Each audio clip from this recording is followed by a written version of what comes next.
Hey guys, Brett from Kitchen Table Commander here. You really seem to like the last top 10 video focusing on 3 color commanders, so I thought I'd try out more top 10 commander videos. I'm going to try and make this into a series, so if you want to see a top 10 video for a specific theme, archetype, tribe, let me know in the comments. Also, subscribe and hit the notification bell so you know when it comes out. Anyway, to really start off the series proper, I figured we should start with monocolored commanders. And what better order to do them in than WUBRG order. So without further delay, here it is, the top 10 mono-white commanders. Number 10, Heliod, God of the Sun. This deck is all about making creature tokens and casting enchantments, eventually bringing the god himself online for the Alpha Strike. Casting enchantments like Dictate of Heliod, Sigil of the Empty Throne, Ajani's Chosen, and of course Spear of Heliod all help to enable this strategy. The Dictate and the Spear both boost your creatures. The Spear has the added bonus of being able to destroy a target creature that dealt damage to you this turn. The Throne gives you a 4/4 white angel creature token every time you cast an enchantment, where Ajani's Chosen gives you a 2/2 white cat token, and if the enchantment is an aura, you can attach it to the token, which in this deck is going to be a lot, since a lot of the enchantments are also creatures. Plea for Guidance gets you any 2 enchantments you might be missing to help you set up. Serra's Sanctum adds a ton of mana given how many tokens you'll be creating. Heliod is only the commander of 261 decks, and that's why he's number 10 on this list.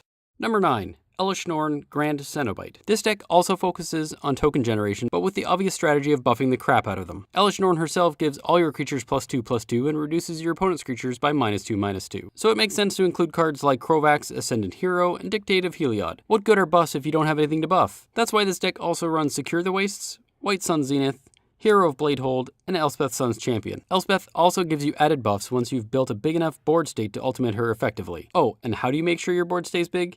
Taxing effects, like Norn's Annex of course. This deck is annoying to play against, but you can't argue with results. Being the commander of only 264 decks means that she will stay at the number 9 spot, but who knows for how long. Number 8. Odric, Master Tactician. Odric's tactic seems to be to make a metric crap ton of soldier tokens, and then either give them buffs or keywords like First Strike, Double Strike, and Vigilance. Cards like Archetype of Courage, Captain of the Watch, and Mobilization to give all your soldiers extra abilities. Precinct Captain and Preeminent Captain to give you extra soldiers when you deal damage to a player and when you attack respectively. Entrapment Maneuver for a nice combat trick, making your opponent sacrifice their attacking creature and making 1/1 soldiers equivalent to the creature's toughness. 4 mana to kill something big that might even be indestructible feels good. Daru, War Chief to make your soldier spells cheaper and to give your soldiers +1/+2, and Crusader of Odric as an ever-increasing threat that can also be a finisher. Odric is the commander of a measly 287 decks. Number 7, 8.5 Tails. This deck is all about color protection. Use 8.5 Tails' ability to make whatever spell or permanent you want a white spell or permanent until end of turn, and then give your permanent protection from white until end of turn. This deck also includes Circle of Protection white for an added source of protection and at a cheaper cost of activation. Mother of Runes to give your creatures protection from a color of your choice until end of turn. Pentarch Paladin to be able to destroy permanents of a chosen color. Glare of Heresy to exile a white permanent. Baird, Steward of Argive to make your opponents pay to attack you. Sword of Light and Shadow to give a creature protection from white and black and at +2/+2, with the added bonus of gaining 3 life and bringing back creatures from the graveyard if they do damage to a player. If it all goes sideways, Terminus, cause who doesn't like a good board wipe? At 363 decks, we are getting into the more serious white commanders.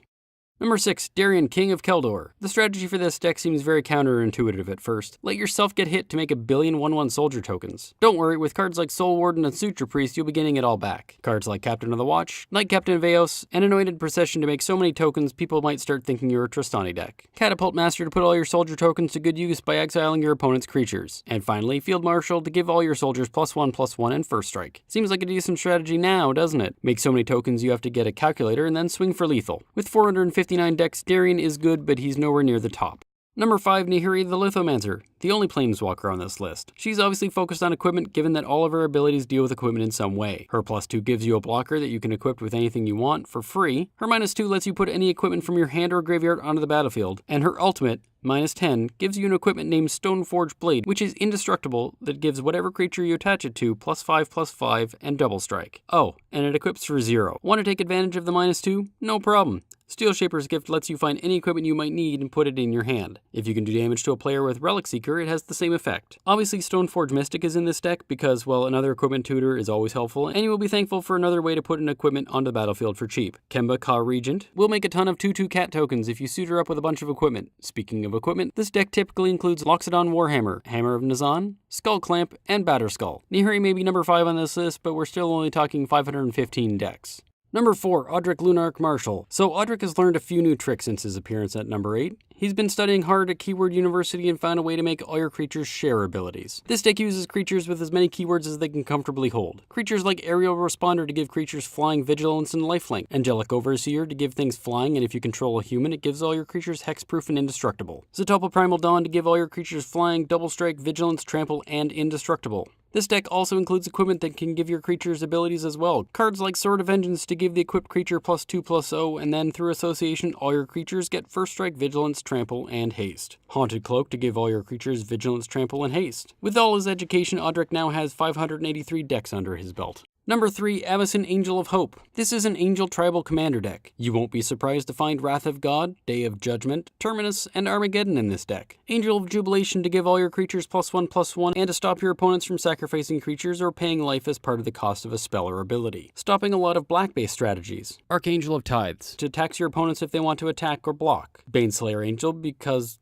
well, Baneslayer Angel. Iona Shield of Emeria to disrupt your opponent's strategies. Lyra Dawnbringer to remove threats with her first strike and gain life while doing it. The added bonus of giving your other angels +1/+1 and lifelink is pretty awesome. Entreat the angels because you can never have enough angels. And finally, World Slayer as a one-sided board wipe that is repeatable. Equip it to any angel you want, probably Lyra, and just keep swinging. Eventually you connect with your opponent and you'll destroy everything your opponent controls. It's a brutal strategy and better used as a finisher because it's never fun to play against a combo like that. Let this serve as an official warning to all playgroups.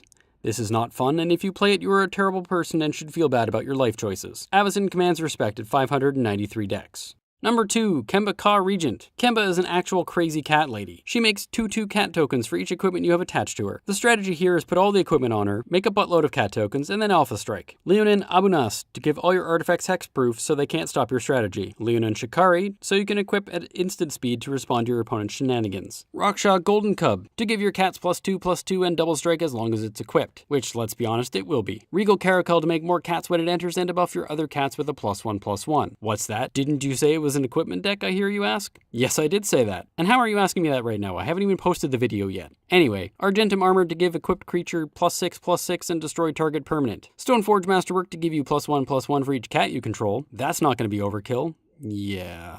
And Masterwork of Ingenuity to make a second copy of any equipment on the battlefield. I'm not saying this isn't unbeatable, but it's pretty strong. Also, who doesn't love a good cat deck? Well, 650 people do, because that's how many decks use Kemba as the commander. Now on to our number 1 mono white commander. Number 1, Sram Senior Edificer. So I know I've said it a couple times in this video, but this is an equipment deck. It's also an enchantment deck. It's the best of both worlds, really. Finally, a reason for Bonesaw to exist. Cathar's Shield is a good include for this deck, even with its 3 mana equip cost. Bloodforged Battle Axe makes an appearance as a way to make an ever-increasing number of equipment to bulk up your creatures. Paradise Mantle to make any creature into a mana source. Spider Silk Net to give a creature reach and a boost to toughness. Pure Steel Paladin to give you a ton of card draw and make all your equipment free to attach to anything you want. Danitha Capuchin Paragon to make all your auras and equipment 1 cheaper. Flicker Ward to be able to give a creature protection from any color and the ability to repeat this to change what protection that creature gets or what creature gets that protection. Sigarda's Aid to give all your auras and equipment flash and be able to attach it for free when it enters. And finally, Sram's Expertise to get 3 1/1 servos and cast any card with CMC 3 or less for free. Since the average CMC for this deck is somewhere between 2.4 and 3, you can cast pretty much anything in the deck for free. Sram can be a very powerful commander, and that is why at 746 decks, he is our number 1 mono white commander. Well, that about does it for today. What did you think? Are you considering building any of these decks now? Let me know in the comments. If you like this video and you want to see more, you can help out the channel by liking, commenting, sharing, and subscribing. You can also hit the notification button to make sure you stay up to date with all of our content. If you want to help out in other ways, you can follow the link in the description to the Kitchen Table Commander Patreon. As always, you can find me on Twitter at Kitchen Table Command and on Instagram at Kitchen Table Commander. It's been a blast, and I'll see you in the next video.